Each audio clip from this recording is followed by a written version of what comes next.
In NASCAR Grand National Stock Car Racing, this man, Richard Petty, is the unquestioned king of the road with 171 Grand National victories. But apparently no man can have it all because Richard Petty has never been able to win a Firecracker 400. He has been second 4 successive years, but he's never been able to win it primarily because of this man, David Pearson. For David Pearson has won this race 3 successive times, and in 1974, the Petty-Pearson duel provided us with one of the most unusual and exciting moments in racing history. Jackie Stewart and I were here to watch it.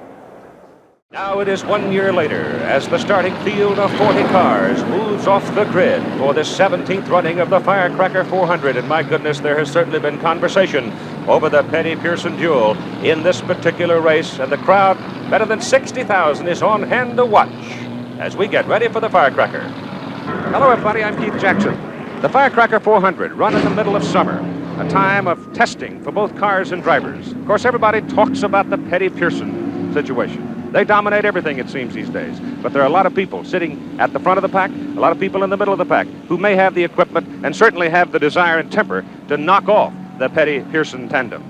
But the heat, that's always a factor here in Florida this time of the year because it saps both car and driver. Let's get a comment from our expert commentator, Jackie Stewart, world driving champion and winner of 27 Grand Prix. Jackie, the heat in Florida this time of the year has got to be a problem.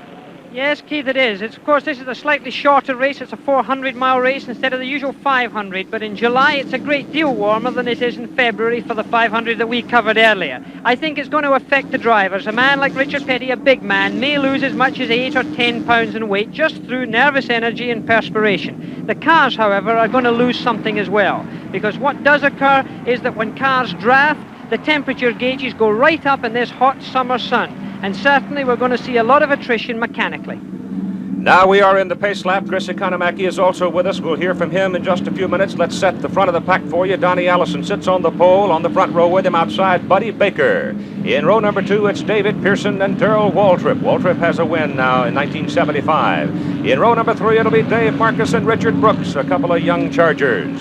And moving back into the pack, it'll be Benny Parsons, who won the Daytona 500 this year, along with Bobby Allison. Lenny Pond and A.J. Foyt, 9th and 10th on the grid. A.J. Foyt starting in the number 10 position. Then it's Richie Pants and Cale Yarborough. And back in number 13 position, Richard Petty and Cuckoo Marlin. The field is clean and sanitary. The pace car is pulled off. It is up to the starter now to decide whether we'll go racing. The temperature now in the middle 80s, but it's a hazy day. It may stay comfortable for us. We'll see. The field is in good shape as they turn down toward the start-finish line. All eyes on the starter. There's the green, and we're running. Like a slow start. They came up slowly, but now they're off, and there's cars all over the racetrack as they go into turn 1. There's a lot of movement in the traffic there, Keith.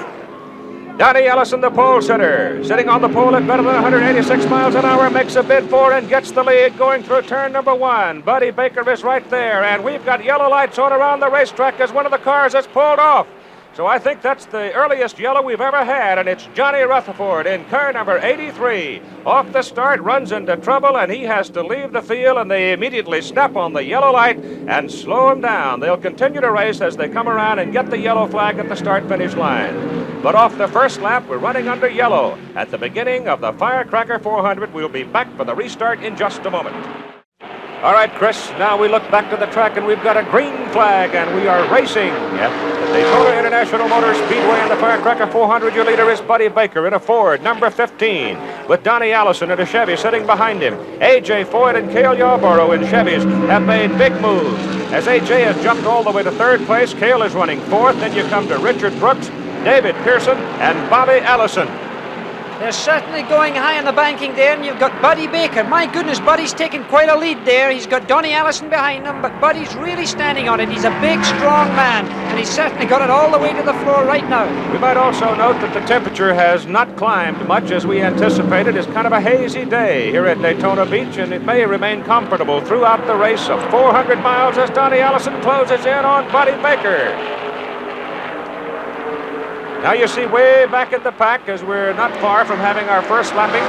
You've got a whole bunch of them, but right now you've got Baker and Allison, and Donnie is giving Buddy what you'd call a massage. He's right on him.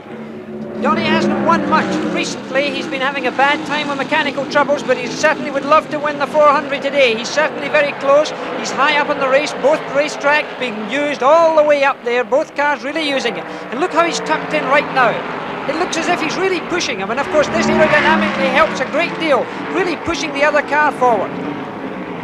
It is dramatic and it's pretty to watch, and technically it's correct, but you've got to realize that it takes nerves of steel and trust in one another in order to run a racetrack at better than 180 miles that close together. And now we get A.J. Foyt tucking in behind Donnie Allison in third place, and Cale Yarborough is right behind him. So you've got a Ford being pursued right now by 3 Chevys. A.J. is moving into the slipstream posture along with Yarborough. If they decide to exercise slingshot, it is possible to come from third and fourth place and make a big, bold move, particularly on that 3,400-foot back straight. But Baker in that Ford seems to have a lot of power. He was a winner at Talladega earlier this year, and we know that his machine has plenty of power if it's handling right.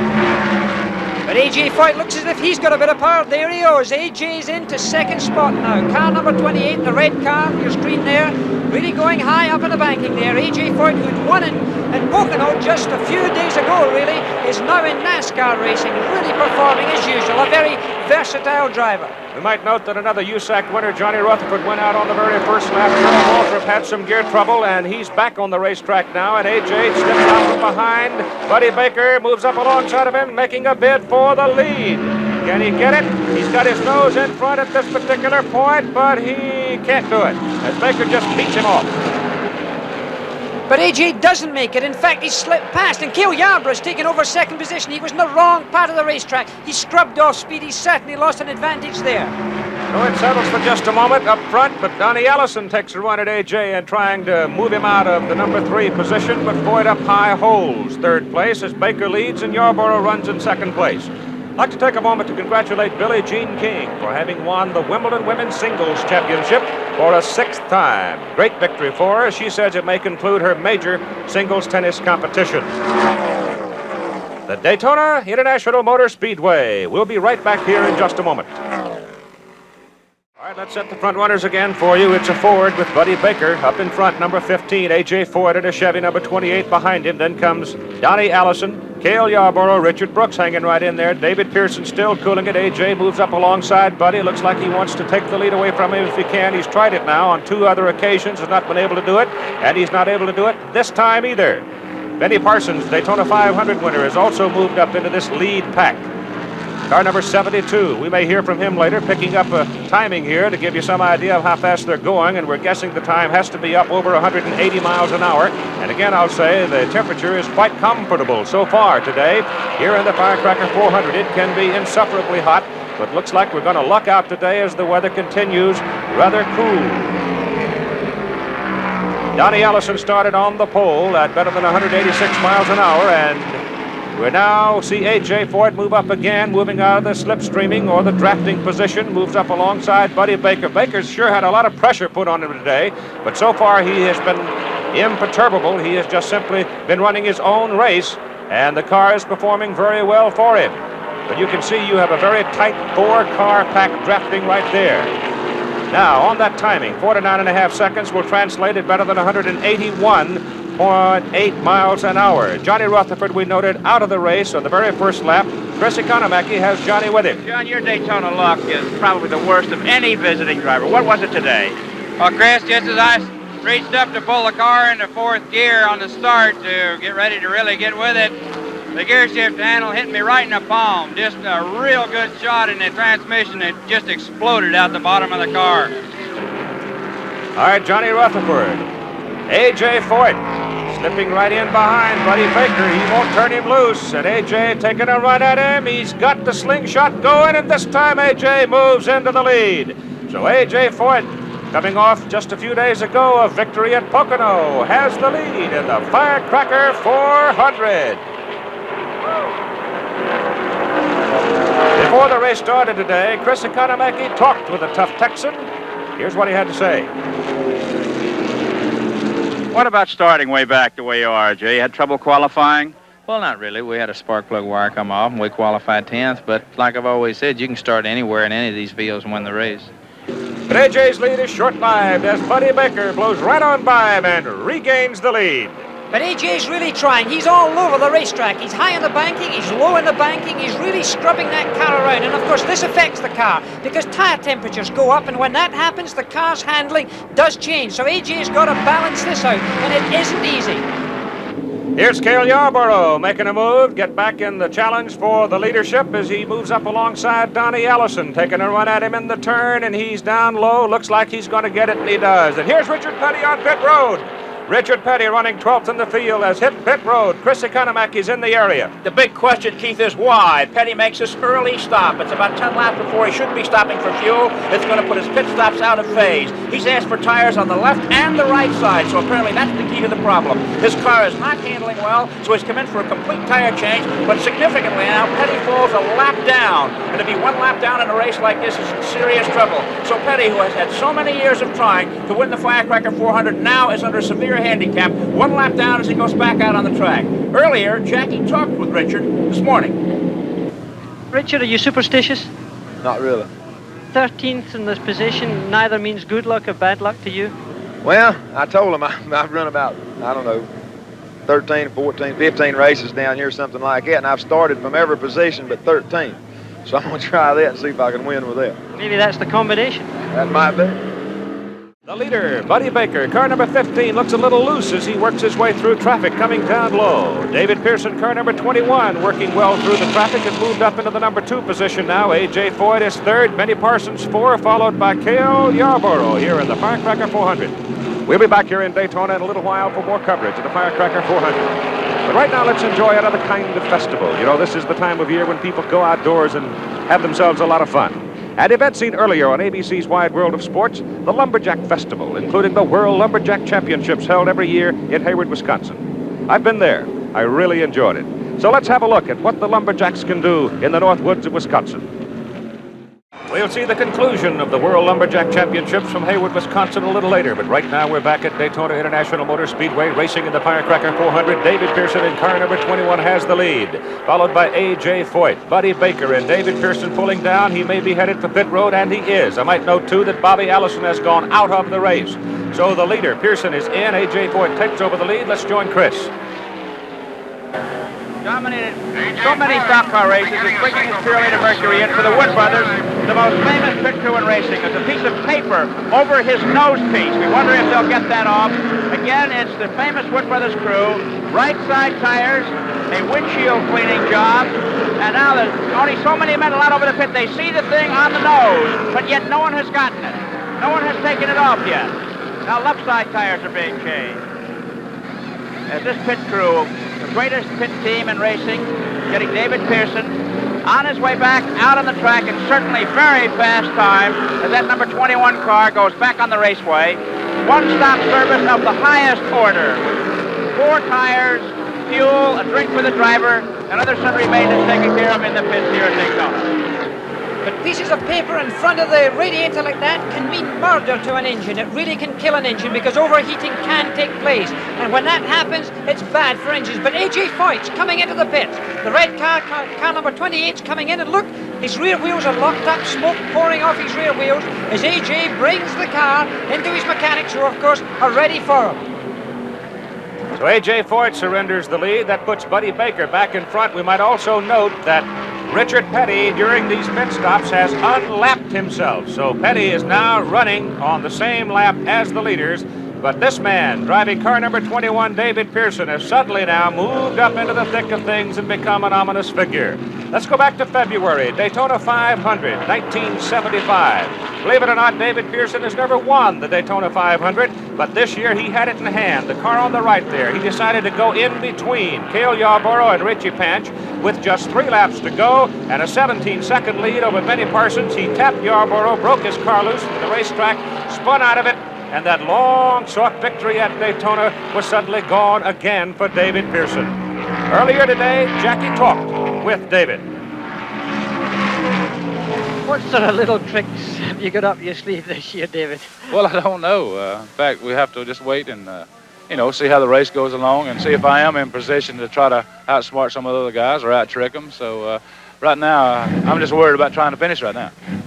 But he certainly had his good share of fortune in the Firecracker 400. We've got a spin up at the turn 4 area. David Sisko in car number 5 and Richie Panch in car number 98, both spinning out of it. Sisko's car comes to rest safely on the grass. So does Panch.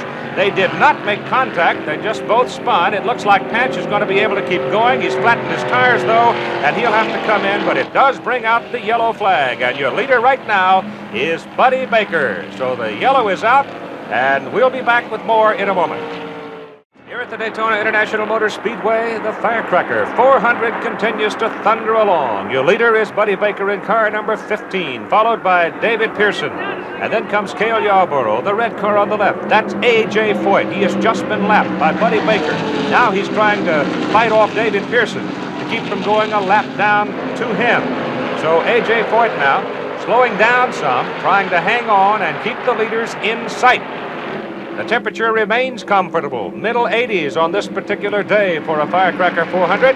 And a fellow whose name is beginning to show up among the leaders, driving car number 43, Richard Petty. Petty, having unlapped himself during that succession of pit stops under the yellow flag, is running in the number 4 position. A.J. Foyt actually running 5, and A.J. ducks into pit road and makes a stop. Looks like windscreen trouble. Let's check in with Chris.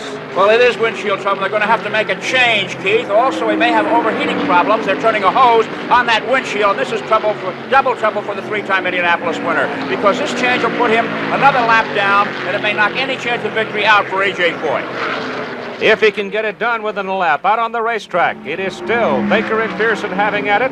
It's Ford, Mercury, Chevy, and Dodge running in that particular position right now. That's Donnie Allison in car number 88. That's a Chevy, but he is now a lap down to the leader. So Donnie, though he is running right in behind David Pearson there, is a lap down in the number 5 spot.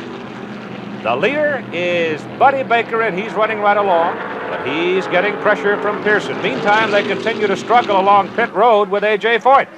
Well, here's Foyt. They're still working on the car. The USAC visitors had real trouble. Rutherford is out. Saul Walther is also out of the race. Others who have dropped out already are Bruce Jacoby, Dave Sisko, Cuckoo Marlin, Bobby Allison, Brad Adcox, Lenny Pond, and G.C. Spencer.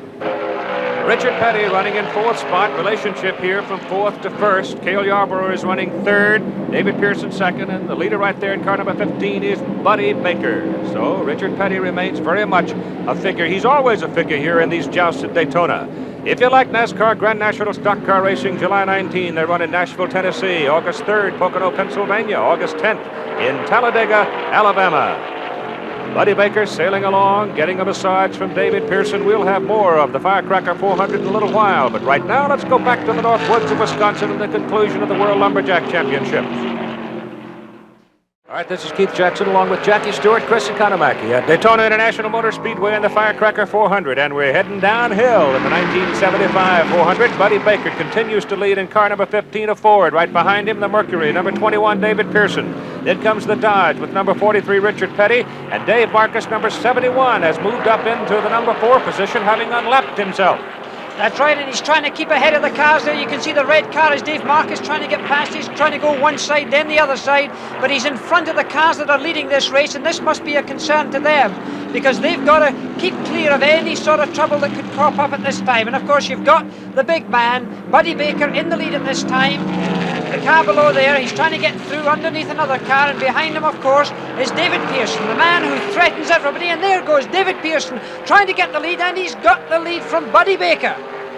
Pearson slingshots Baker to get the lead, and Richard Petty now will pull right along in behind Buddy Baker. Each of these leaders will have one more pit stop to go, at least one, but David Pearson now has moved back into the lead, and Cale Yarborough, who ran among the leaders earlier in the race, is now out of it. So we've got still a good field running. We've got better than 20 cars running at this particular point in the race. The leader right now is David Pearson. We'll have more from Daytona in a moment. We're nearing the time for what should be the final pit stops for our front runners, and the pursuers have dropped way back behind David Pearson. Look at the distance that David Pearson has just all of a sudden been able to pick up on Buddy Baker and Richard Petty. And now Baker's slowing even more as Petty's coming up alongside and goes into 2nd place. So Buddy Baker definitely has some kind of a problem as he's dropped from 2nd back to 3rd. And now Petty is setting out in pursuit of Pearson, but David has a very big lead at this particular time. Look at it. Now, we know each of these men must make another pit stop in order to take on fuel, and what else they do in those pit stops may have significant meaning as well.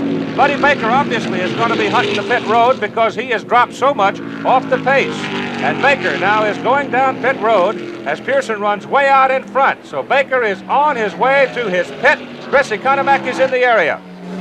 Well, this is going to be a key pit stop as the Budmore crew goes to work, and it's right side tires they're going to give Buddy Baker, so he'll be able to race for the final laps of this Firecracker 400. It's a fast pit crew. He should be going out in just a moment. He'll have fresh rubber on the right side of the car, and there he goes.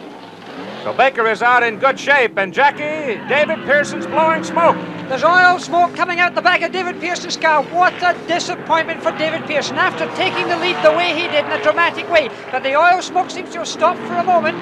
This perhaps could not be the trouble we think it is, but he's coming into the pits. He must have a problem, Keith. He's coming in for a look. And that means Richard Petty has taken the lead. That means Richard Petty, who has never won in all of his 171 Grand National victories, has never claimed a victory in the Firecracker 400. But let's see right here what happens to David Pearson. Chris, how about you? Well, we're seeing they're checking things. They're looking at his tires. One of the crewmen is talking with David. They're not giving him any rubber. It may be a case of go for as far as it'll go, but they've given him no rubber. He's not really set up to race to the end. Meantime, this man, Richard Petty, has to be thinking about a pit stop. His crew's already given him the sign. He has the lead. David Pearson's car looks sick. Here comes Petty down pit road. Now that should put Buddy Baker back into the lead. So let's watch what goes on in the Petty pit area. And again, go to Chris.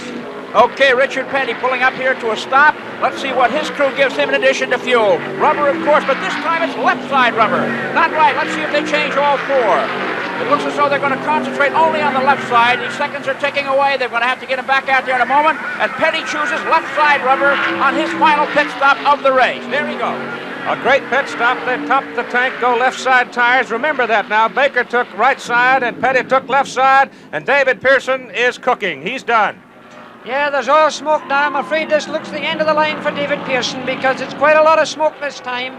And he's coming in. Well, there's not going to be any repeat of the sensational finish we saw here last year, but I'm afraid it looks like the end of the race for him. David Pearson is coming into the pits once again. We're going to have some kind of a finish, though, Jackie, because we got two old horses out there that have bumped bumpers with each other and banged door handles over every racetrack where Grand National Racing is held. Buddy Baker driving that Ford number 15 and Richard Petty in 43 Dodge. Here's Pearson in the pits again, and this time it's an engine problem. He's had it. They're going to push the car behind the wall. A tough break for David. We'll try and get a word with him later. Okay, Chris. So David Pearson is gone, but we still have that familiar joust that seems to always pop up here at Daytona. Now the question becomes, Jackie, as to whether or not Buddy Baker still has the dominant horsepower in his car. Does he still have the handling, or has Petty improved? It seems to me that Petty's been going through the entire day in a way of consistency. He's been driving around the same sort of speed, but there's the car being driven out that everybody wanted to see doing well. It's the Mercury car being put behind the pits. The battle goes on between Buddy Baker and Richard Petty. David Pearson is gone. Here's Chris with him. David, no celebrations today, huh? Well, of course, we don't know what it was. They started throwing oil out. We don't know where the valve cover or what it was. You were really competitive. You think you'd have won her? Well, yeah, we felt like we were in a real good shape to win the race. There last night we got a chance, I said, I got to where I could run pretty good, so I just started to go on. A tough break. Better luck next time, David. Well, thank you. He'll be back, you know that. We'll have the finish in just a moment. Now our story in this 17th annual Firecracker 400 boils down to a couple of North Carolinians, former teammates. Buddy Baker from Charlotte, big Buddy, 6'4", better 200 pounds. Lanky Richard Petty from Level Cross, North Carolina, driving car number 43. Two men who have driven all over this country in Grand National stock cars. Richard Petty has never won, remember, the Firecracker 400. Buddy Baker's career has not been marked with the success of a Richard Petty. For Petty goes into this race today at 171 Grand National victories. A comment now from Jackie Stewart on the relationship of these two wise veterans. Well, first of all, you would have to recognize there would be a disadvantage in the hands of Buddy Baker at this time, because to have on his heels the most experienced and winning driver in NASCAR must be very off-putting, even though they're good friends, even though they've been teammates. This man, Richard Petty's going all the way around the racetrack, following the Ford car of Buddy Baker. 1 minute he's on his right side, the next minute on his left side. Every time he looks in the mirror, Buddy Baker sees the red and blue car of Richard Petty. The sort of pressure the man's going through now is not easily handled. Look at Petty, he's going below him there, then he's tucking in behind him. This is the sort of race behaviour you can see from a man who's confident of winning, a man who knows that perhaps the experience that he's seen and these 171 victories before him could again bring fruition to this race, the 400 that he's never won before. But he still must pass Buddy Baker. Chris? The question in my mind, Keith, is why Baker chose right side tires and why Petty chose left side tires. One would think on a track with left-hand turns you would want outside rubber, yet Petty chose the inside rubber. We'll have to wait and see if this is going to be a significant choice. Remember that Richard Petty will move closer if he can grab victory here. He will take a rather large step toward becoming the first man ever to win $2 million in Grand National Racing. He was the first man to win $1 million. First place in this race figures to be worth more than $17,000, and we're running the clock to give you an idea of how fast they're running these final moments. Tactics are going to play a big part in these closing laps as usual. Richard Petty's got to decide whether he's going to stay behind Buddy Baker for the remaining laps and then slingshot or draft him on the very last lap. Remember the painful experience he suffered last year from David Pearson. And there he goes underneath. It looks as if he's going to take the lead. But no, he's got trapped a little bit behind the slower car and he's tucking back in again. He's coming side by side. This sort of pressure on Buddy Baker must be unbearable. But he took the lead as they crossed that yellow line. A little better than 171 miles an hour. 174 miles an hour. Now we're corrected, and Petty making his move. He's got the lead. The question was all along, when would he exercise the option of the slingshot? Did he have extra throttle going? I don't know if he had extra throttle or not, but he handled the drafting situation brilliantly, and the crowd has erupted. Chris? Well, now the ideal situation here. There's Buddy Baker trying by on the inside as to who is going to be second on the last lap, because that's the place to be. Whoops, right up in front of Petty. And now Petty cuts down with a beautiful handling car to go underneath. Seesaw back and forth, but it's going to come down to the final lap, I should think, Keith. The sort of tactics they're playing now are really cat and mouse. This is something we're going to see at the end of a motor race, and it's a classical stock car situation. It's going to be a drafting situation that's going to be. Because Buddy Baker, we always felt during this race, had a slight edge in power. This man, Richard Petty, started 13th position. But look how he's extending this lead at this time. We suspected that Buddy Baker had a little bit in hand with power. But my goodness, he's losing a little bit of the advantage that I wouldn't like to have at this time. But remember, Richard Petty has never won the Firecracker 400. Will he today? Virtually the entire crowd of some 65,000 standing here at the Daytona International Motor Speedway for the final moments of the Firecracker 400. And this man in car number 43 has never won this event, and everybody knows it. And you can see he has built up a huge lead over Buddy Baker. As a matter of fact, Jackie, at this particular point, as they come around for the final lap and the white flag, I think Buddy Baker has just surrendered it. Yes, it looks like he's slowing down a little bit. He was a little unsteady in the banking there as they get the white flag into the last lap. It seems to me that he's gone a little slower, not Richard, a lot faster. All right, Richard continuing to go along, just has to finish this lap, and he has knocked down another barrier. Dave Marcus, car number 71, is going to take third place on a good driving job. He's a lap down to the leaders, and fourth is Darrell Waltrip, the youngster who won earlier this year at Nashville, Tennessee. He takes the number 4 spot after experiencing gear troubles earlier, and Donnie Allison will finish in the number 5 position, 2 laps back of the leaders. But from this point on, it is a question of whether or not old Lady Luck is going to help Richard across the finish line. That is not Buddy Baker closing there. That appears to be Donnie Allison, who is 2 laps back of the leader. But Buddy Baker has dropped well off the pace. It's now a matter of what Richard does as he comes off 4, headed for the checkered flag and the finish. Here he comes. He's won the Firecracker 400. Buddy Baker will come on in second, followed by Dave Marcus, Darrell Waltrip, and Donnie Allison. So Petty has finally done it. But let's go back for just a moment, back to a point when momentous decisions were made in this race. That lap was 1:38. The situation was Buddy Baker was in second place, Petty in third place. Suddenly, Petty whips past Buddy Baker, who slows down.